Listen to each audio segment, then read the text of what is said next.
नोटबंदी क्या master stroke था, है ना। तो नोटबंदी आखिर क्यों की गई थी और उसका असर क्या हुआ। तो 8 नवंबर 2016 को मोदी जी टीवी पर आते हैं और 500 और 1000 के नोट बंद कर देते हैं। लीगल टेंडर नहीं रहेंगे, यानी रातों रात 15,44,000 करोड़ के नोट्स कागज बन गए। अब इसका कारण दिया गया black money, corruption, fake currency और टेरर फाइनेंसिंग, सब पर रोक। मोदी जी अपने आप को गरीबों का मसीहा बना चुके थे। ये 500,000 रुपये लूटने वालों का रुपया कागज बन जाना चाहिए। इसके लिए जो कष्ट होगा आप झेलेंगे, मुसीबत झेलेंगे, तकलीफ सहन करेंगे।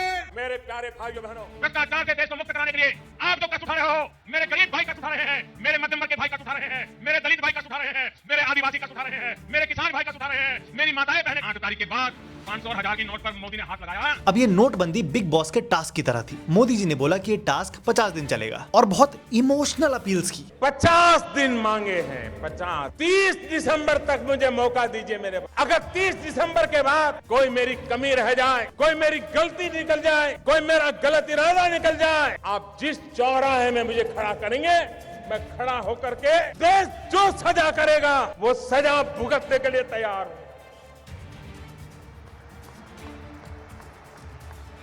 और ये अपील काम कर गई। जनता सिर्फ 4,000 रुपए दिन का एक्सचेंज कर सकती थी, लेकिन खुशी खुशी लाइन में लग गई। हाँ, डेली वेज वर्कर्स और छोटे व्यापारियों को नुकसान हुआ, लेकिन सब कोई देश के लिए कुछ करना चाह रहे थे और ब्लैक मनी वापस आना बहुत बड़ी बात थी। सब ने शिद्दत से पार्टिसिपेट किया, कुछ तो मर भी गए। इस बीच मीडिया ने भी अपना रंग दिखाया। नैनो टेक्नोलॉजी, जीपीएस का इस्तेमाल है।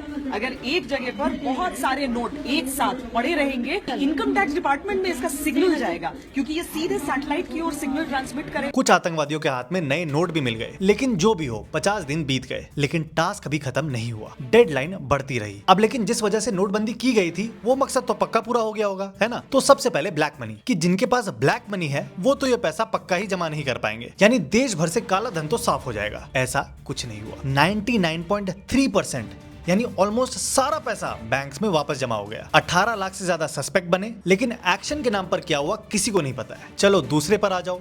फेक करेंसी तो पक्का बंद हो गई होगी। हाँ, हो गई, लेकिन पुराने वाली। नई करेंसी के फेक मार्केट में आने में ज्यादा टाइम नहीं लगा। अब आप कोइंसिडेंस बोल लो या जो भी, लेकिन 2016-17 के बाद 2020 तक देश की जीडीपी ग्रोथ रेट लगातार गिरती रही। और वो सरकार जो अपनी हर अचीवमेंट जोरों शोरों से अनाउंस करती है, उसने नोटबंदी का जिक्र फिर कभी नहीं किया। मोदी जी और बीजेपी के लोग ऐसे बिहेव करने लगे जैसे ये काम कभी हुआ ही नहीं था। हाँ, एक चीज जरूर हुई, भारत डिजिटल ट्रांजैक्शंस में वर्ल्ड लीडर बन गया, लेकिन इस एक्सरसाइज का ये बाई प्रोडक्ट था, मेन मकसद नहीं। खैर, क्या आप भी सोचते हो